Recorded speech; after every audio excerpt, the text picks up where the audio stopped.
So, who was Joseph Stalin? He was the leader of the Soviet Union, a totalitarian dictator that would be mentioned throughout the course of history. He was born on December 18th, 1878, in the small city of Gory, Georgia, and he grew up a only child, and he was the son of a poor peasant family. His father was a shoemaker and an alcoholic, and he would beat Joseph a lot. And his mother was a laundress who would wash others' clothes to try to make try to make money for the family to survive. And you would think that Stalin was a bad person because of what he did in his adult life, but even though he had a really rough childhood, he received a scholarship to study a priesthood and attended a seminary school in the nearby city of Tespil, while Stalin was studying for the priesthood, he secretly began to read the work of Karl Marx, and Karl Marx his writings was what really influenced Stalin to become the communist person and leader that we would know of him by what we read in the history textbooks today. Karl Marx, at a young age, was a journalist who strongly criticized the political and cultural of the day. In 1848, Marx and a German thinker by the name of Friedrich Engels published the book The Communist Manifesto, from which Stalin was secretly reading from. Stalin began to find interest in a movement that would completely revolutionize Russia against the Russian monarchy. For that matter, in 1899, he was kicked out of seminary school for not showing up to take his exam, but he later claimed it was for Marxist propaganda. While after leaving school, Stalin became a political stir-up to the public. He did a lot of demonstrations and strikes, in which he was really aggressive in, and he committed several and various crimes, and so he was considered a pretty dangerous person. But because of that reason, he joined a group by the names of the Bolsheviks, who were led by Vladimir Lenin. Because of his extreme aggression in the park, he became, like I said, involved in numerous crimes. He even went so far to doing bank heists, but the money would not go to him or Lenin, but rather to the Bolshevik funds for the people. He was arrested a substantially amount of times, and he was exiled to Siberia, but being the person he was and the rough Russian person he was, he managed to escape. And Stalin, unlike a lot of other totalitarian dictators such as Hitler, he did not have to lead a party himself, but rather he had to climb up the political ladder in which he had at the moment. Over the revolution, Stalin really wasn't out there. He was really making propaganda, and he ran a lot of the behind scenes for Lenin.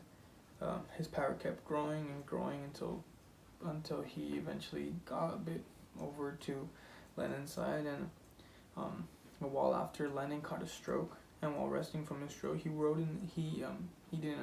started not have the same views as Stalin, but rather started to see Stalin as a person that wouldn't lead a communist party well, even though communist parties don't work.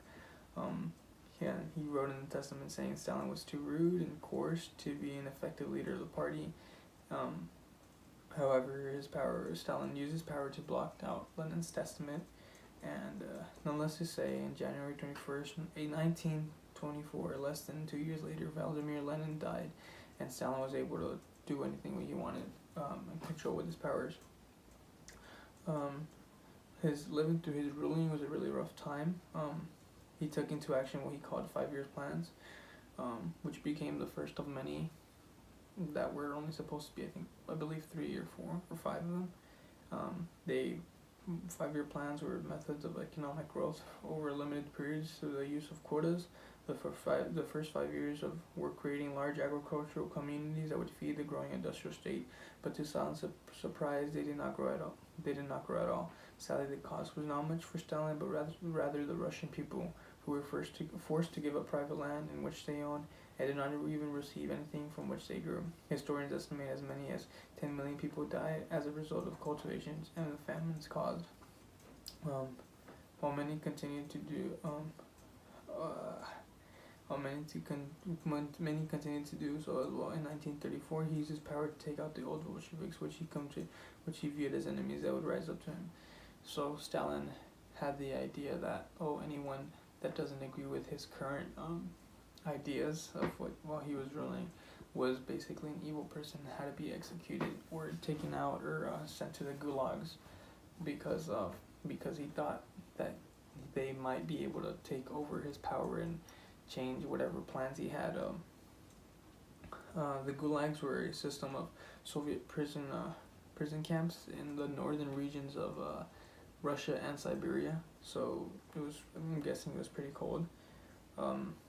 Not to mention all the people that Stalin would consider enemies, which consisted of a handful of actual politicians, but mainly civilians that had nothing to do with any politicians, but yet were still killed. A lot of people were sent to the camps and died, not to mention adding the millions of people that were killed by execution or starvation due to the famine caused. In 1939, a new danger approached as Adolf Hitler wanted land east of Germany.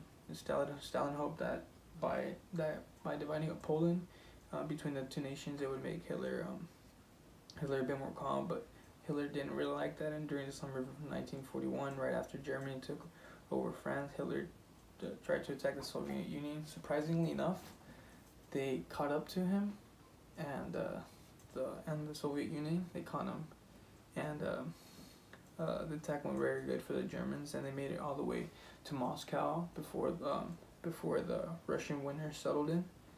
But as he was trying to fight when he was in Moscow, you really shouldn't attack people in a Russian winter.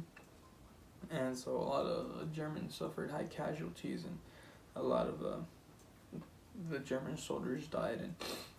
And Stalin continued to win more fights against the Germans in 1943 with a victory from Stalingrad. And shortly after, early in 1945, the Germans were taken down. Things slowly, however, came to an end. Stalin still continued his ideas of territory in Eastern Europe occupied by the Red Army. He saw the lands as territories that could be exploited for the benefit of the Soviet Union. Although he later set a boundary against the West in the late 1940s, Winston Churchill, and I think some of you might have heard this before. It's called the Iron Curtain. While later the Cold War had begun, and to the benefit of the Russian people, Stalin's health began to drop, and he died in March 5th, 1953, at the age of 73.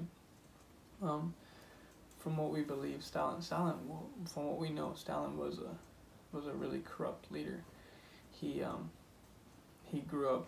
He didn't have a political party he led right away, but rather grew up into his position where he wanted to be in.